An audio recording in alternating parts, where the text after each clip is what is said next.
CHYM 96.7 presents The John Tesh Radio Show. Intelligence for your life. You're plugged into the John Tesh Radio Show, Intelligence for Your Life. If you'd like more motivation and inspiration, join me anytime, 24/7, at teshtv.com. That's teshtv.com. It's an online resource, and you'll love it. Now, if you have a hard time shaking your worries, I want you to find a way to go for a long walk in nature. A study was conducted by Stanford in which two groups of people went for a 3-mile walk. So one group walked through a city, and the other was taken on a scenic mountain trail. The results, pretty amazing. The people who walked in nature reported fewer negative thoughts and feelings and a decrease in anxiety. But then they were given MRIs to get concrete proof, and the test showed people who were in nature had less brain activity in the subgenual prefrontal cortex. That's the part of the brain that's activated when we worry and dwell on negative thoughts. It's also associated with overthinking, self-criticism, depression, and anxiety. So Dr. Emily Deans is an evolutionary psychiatrist. She tells us, don't miss this, being in nature is absolutely a natural sedative. But in urban areas, people report feeling more anxiety, depression, and stress. Intelligence for your life. And coming up, we'll talk about tip of the tongue syndrome, which refers to when you know a certain name or word, but for whatever reason, your brain can't remember it and it gets stuck right in the tip of your tongue. You know what I'm talking about. We're going to break down new research from the University of Florida that explains why this tip of the tongue thing happens and the best way to get words off the tip of your tongue and out of your mouth. Stand by. CHYM 96.7, I'm John Tesh. Thanks for having us on. Okay, so how many times have you had a word or name right on the tip of your tongue, but no matter how hard you tried to concentrate, in that moment, your brain just couldn't find it? As we've talked about before, psychologists actually call this tip of the tongue syndrome. And while a lot of us chalk it up to growing old and losing our memory, new research now shows the glitches happen to everyone at all ages. The reason, according to studies from the University of Florida, it comes down to how our brain encodes new memories, because it doesn't just store specific information, it also encodes the context of what we're learning, including the sights and sounds and even the smells of what's around us at the time. For example, think of the coffee barista you occasionally chat with before work. Researchers say as long as you have context triggers, like the scent of brewing coffee and the barista's green apron, your brain is more likely to remember their name. But the first time you see that same barista in, say, a public park without a cup of coffee in sight, your brain might draw a blank. It's one reason why researchers recommend repeating names out loud when you first meet somebody, because that will instantly give your brain the context of how their name sounds, which can help you remember it even if you can only think of the first syllable. And the more often you recall information in a variety of settings or contexts, the stronger your memory of that information will be, and the less likely it'll be stuck on the tip of your tongue. This is the John Tesh Radio Show. Coming up, there are tons of smartphone apps that promise to help you analyze suspicious moles and lesions on your skin and tell you if there's skin cancer. But do any of these apps really work? A new study in the journal JAMA Dermatology looked into that very question. I'll share the results that could save your life. Don't miss this. So let's start with this. Google reported more than 10 billion searches related to skin, nail, and hair issues last year, which helps explain why there are more apps than ever that help examine suspicious moles. I have good news. The results are highly accurate.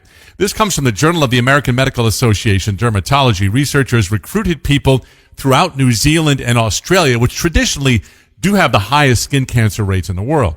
Then they instructed half the participants to perform regular skin exams on their own and send a photo of anything that looked weird or suspicious through apps that share those photos directly with dermatologists. Now, the other half of the study group, they continued with their normal routine of getting skin exams once a year. The result, it turns out that those in the self-check group actually identified 3 times as many potential melanomas within a year. And in several cases, people were able to have their moles accurately diagnosed and removed long before they were scheduled to have a routine skin exam. So, while getting face-to-face with a dermatologist is ideal, virtual checkups through a smartphone app are the next best thing. A few to try are Mole Mapper, which was developed by Oregon Health and Science. Another is Skin Check, developed by the University of Michigan. And Skin Vision, which gives a skin assessment in 30 seconds and is backed by board-certified dermatologists. If you miss this stuff, don't have a pen right now, then just email me, john@tesh.com. That's john@tesh.com. Tell us what you think. Facebook.com/John Tesh. Intelligence for your life. This is the John Tesh Radio Show. On CHYM 96.7. John Tesh now with Gib Gerard in the studio, and we're happy about that. If you want to give your brain a workout, Gib, and you always give my brain a workout just when you speak anything, switch things up when it comes to your senses. So, for example, one day wear sneakers, another day high heels, then flip-flops. This is men and women, apparently. Clinical psychologist Dara Schwartz says when we always wear the same footwear, our brain knows how the ground will feel under our feet, but mixing it up forces your brain to adjust balance and coordination. I mean, look, anything that we can do to break up our monotonous lives. We talk about this a lot, where modern life has become so easy that we have to now trick our brain into thinking that things are tough so that our bodies can compensate properly. It's what we sit all day, and so our body starts to deteriorate. So we have to do standing and treadmill desks. We've made footwear so comfortable that now we have to confuse our feet. And by all means, let's do that. Get yourself some sensory walk. We were at a hotel once, and they had special sensory walks on the floor where you could walk on different kinds of stones. Yeah. It's good for you. We need to be doing it. Under desk foot massagers. I feel like that would help with this. You know, just add to it. I'm just going to expense it. I'll expense it. It'll be fun. IFYL. Intelligence for your life. CHYM 96.7. In case you're wondering, what is the ideal way to break up with someone? Well, it's a question that's getting harder to answer in this age of digital dumping, where a growing number of people are ending relationships with a text by ghosting or even over Zoom, which is horrible. So here's a breakup guideline from licensed marriage therapist Dr. Tara Fields. She says, consider the cocktail party test. Now, I love this. This is where you imagine running into the person you're breaking up with at a future party, cocktail party. Dr. Fields says if you could comfortably face the person even after ghosting them, then go ahead and do it, ghost. But if you even think you'd feel awkwardness, then do the right thing and call them. Or do it in person and give them an explanation, even if it's just, I just don't see a future for us. That's a good enough reason, and nobody can argue with what you see in your own future, right? It's intelligence for your life. It's the John Tesh Radio Show, Intelligence for Your Life. Here's a great health hack for you, as we call them. If you'd like laser-like focus, just scramble a couple of eggs. Eggs contain an amino acid called tyrosine, which the body synthesizes into compounds that increase energy, alertness, and improve mood. And a study in the Journal of Psychiatry and Neuroscience found that the effect of tyrosine on our attention span is so great, it could replace more addictive study drugs like Ritalin. Wow! So when you need laser-like focus, eat some eggs. Intelligence for your life. Facebook.com/John Tesh. And coming up, Johns Hopkins researchers say there's a delicious way to lower your risk of heart disease by nearly 70%. All you have to do is eat like a Greek. I'll take you through the strategy next. My name is John Tesh, and here and now, I'm going to help you lower your risk of heart disease by up to 65%. All you have to do is eat like a Greek. This is according to Johns Hopkins researchers. Here's what they say to eat. First, extra virgin olive oil. We have a lot of that in our family. You knew it would be on this list since it's a part of a Mediterranean diet. But Greek women, they drizzle about 4 tablespoons of olive oil on their food at every single meal, and it's one of the main sources of fat in their diet. If you follow their lead, you can reduce your risk of heart disease by 24%. That's because the oleic acid in olive oil blocks the formation of arterial plaque. Another way to go Greek and improve your heart health: eat more feta cheese. The typical Greek citizen eats 2 tablespoons of feta a day or more, and that amount will cut your heart disease risk by 15%. Why? Well, feta is also fermented, so it's loaded with good-for-you bacteria. It can regulate your gut health, help you lose weight, and strengthen your immune system. One more Greek food to load up on for your heart health: chickpeas and lentils. The fiber and nutrients in those legumes lower triglycerides, which can clog arteries. So go Greek for your heart health with extra virgin olive oil, feta cheese, chickpeas, and lentils. The John Tesh Radio Show. And coming up, if you witness somebody looking at their phone and walking into a light pole, how do you think you would react? Would you laugh? Would you ignore it? Or would you cringe and feel embarrassed for the person? Well, in a moment, I'm going to explain what your answer to that question says about your personality. Here's a scenario to consider. If you witnessed somebody looking at their phone and walking into a light pole, how do you think you'd react? Would you laugh, or would you ignore it? Or would you cringe and feel intense embarrassment for that person? If you're in the cringing crowd, what you're feeling is called, quote, secondhand embarrassment. The Germans actually have a word for it, Fremdschämen, which literally translates as to be embarrassed for a stranger. And according to language instructor Levi Antrim, If you feel secondhand embarrassment, it's a sign you're an empathetic person. That's a good thing. He says, normally, when we encounter strangers in public, it's easy to judge them, laugh at them, dismiss their behavior because we don't know them and we'll never see them again. So to have a strong empathetic reaction to a stranger, it says a lot about you. And with secondhand embarrassment, experts say you may even feel actual pain because the neural pathways that are activated when viewing another person's social pain, they're the same ones that activate when we experience physical pain. Tell us what you think. Facebook.com/John Tesh. Intelligence for your life. This is the John Tesh Radio Show on CHYM 96.7. John Tesh now with Gib Gerard, and this is for couples, Gib. What is the worst time to have an argument? It apparently is any time you and your partner are sleep deprived. This is from Ohio State. Spouses who had the worst sleep were the most likely to express hostility during arguments. I mean, what are parents of young children supposed to do? Because you need to be relying on each other at that point more than at any other point in your relationship, and yet you are the most sleep deprived. I mean, the dumbest arguments over how the dishwasher was loaded. Was there enough dishes in the washer before you started? Like, that's the kind of stuff you argue about when you have small children because you're so sleep deprived. The other thing we also talk about, don't get into an argument when you're hungry either, which, by the way, is like 90% of my life I'm hungry or sleep deprived. There's never a good time for me anymore. You're listening to Intelligence for Life with Gib Gerard. I'm sure you know that feeling. I sure do. You get it during a workout where you think you've reached your limit. You can't exercise another second. You quit. Well, challenge yourself to ignore that instinct next time and push on for just another minute. Because new research suggests most of us are a lot stronger and have more endurance than we give ourselves credit for. In a recent study, researchers at the University of Glasgow gave exercisers a pill they claimed was a performance-enhancing drug. In reality, it was just a sugar pill, but in their next workout, participants actually ran faster and said exercise felt easier compared to before they'd taken that pill. Researchers say this makes sense because our brain has hardwired defense mechanisms designed to protect us from pain. So it may send signals telling us to slow down and stop exercising long before we're in danger of getting hurt. Of course, this doesn't mean you should exercise through pain because pain is the number one sign of an injury. But if it's just your brain telling you, I'm exhausted, it's time to quit, ignore it next time. Because studies show extending your normal workout just one extra minute helps build endurance, so you'll be less likely to want to quit in your next workout. John Tesh with you. We're going to talk about bullying for a moment. Here's how to deal with an adult bully. Yes, they do exist. This is according to psychologist Darlene Menini. She says you can stop them by being vague. So if a workplace bully says something snide, reply, interesting, and then turn and walk away. Or give a short non-answer like, I'll get back to you. Why do short, vague answers work? Because bullies want attention, including negative attention, and they'll give up if you're not giving it to them. Another powerful tactic, stay silent and look at them for a few seconds. Silence really makes people nervous. If you hold a steady gaze at the same time, you seem confident. And they may even try to backtrack in those few seconds because silence makes them uncomfortable and they may realize they've crossed the line.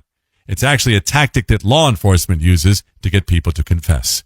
That's how to deal with an adult bully. Intelligence for your life. Facebook.com/John Tesh. CHYM 96.7. CHYM FM Kitchener is CHYM 96.7. Listen on the Radio Player app. Or on CHYMFM.com. CHYM 96.7. Listen on your smart speaker or CHYMFM.com. I'm John Tesh. Intelligence for your life. Facebook.com/John Tesh. Time for some crucial relationship saver intel. Did you know almost half of people in long-term relationships say they've lied to their partner about financial issues? This comes from a recent Smart About Money survey. And check this out. 60% of the people surveyed said they considered, quote, cheating to be cheating. Whether it was a secret rendezvous with a love interest or it was hidden purchases or a secret credit card. Cheating. The researchers at Smart Money also believe that there is a link between lying about money and cheating on a spouse. They say it comes down to what money means to people. It represents security and trust, money does. And once your partner discovers you're being untruthful about money, they may wonder what else you're keeping secret.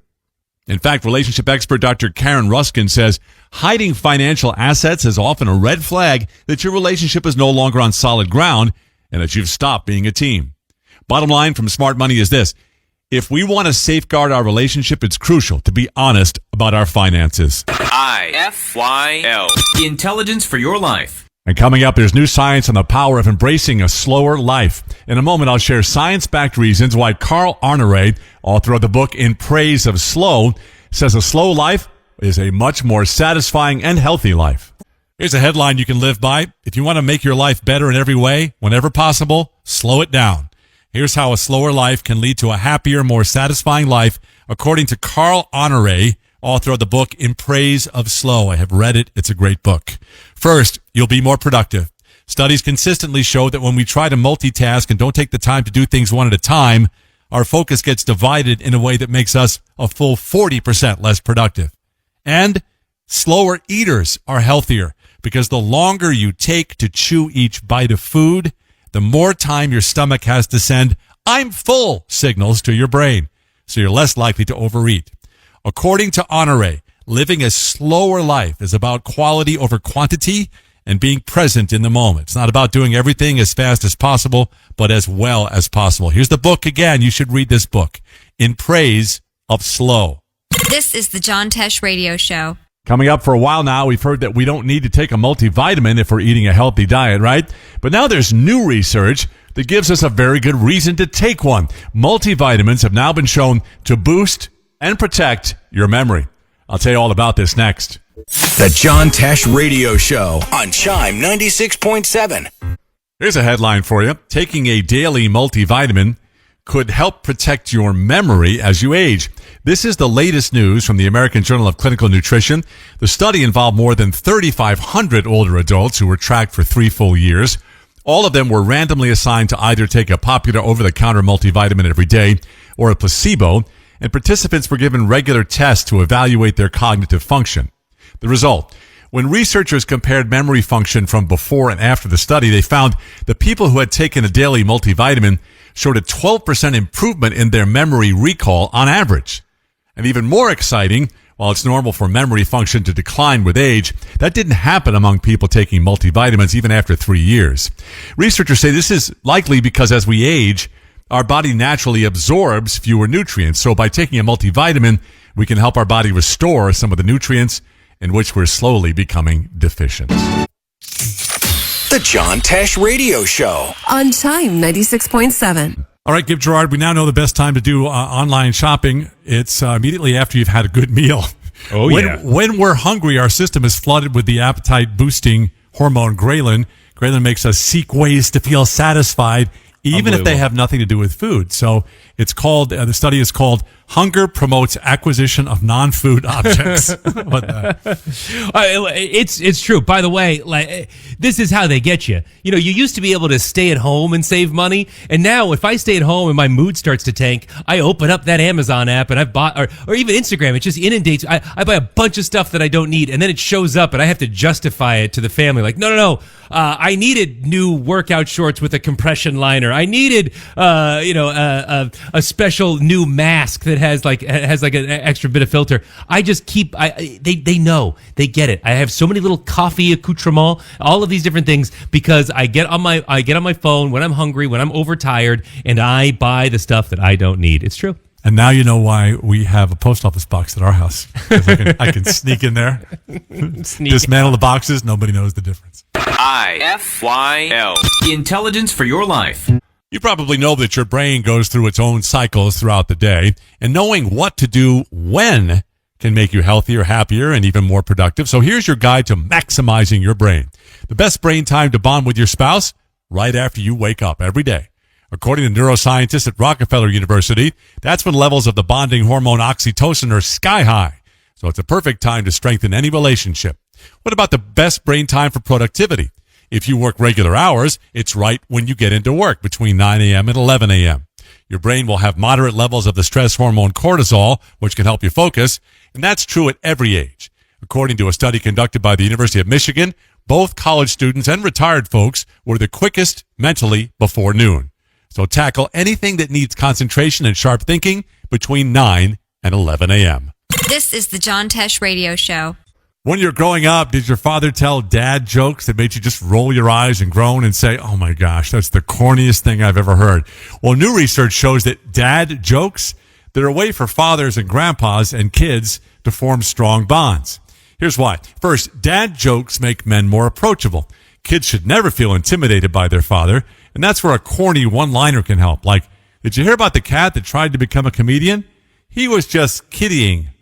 It'll get a laugh. Also, dad jokes containing puns help make kids smarter. Brain research studies show that when kids pause to think about the double meaning of a pun, it activates the language centers of their brain in a way that helps them become better communicators. All in all, dad jokes are proven to make us a happier, smarter, and stronger family. IFYL. Intelligence for your life.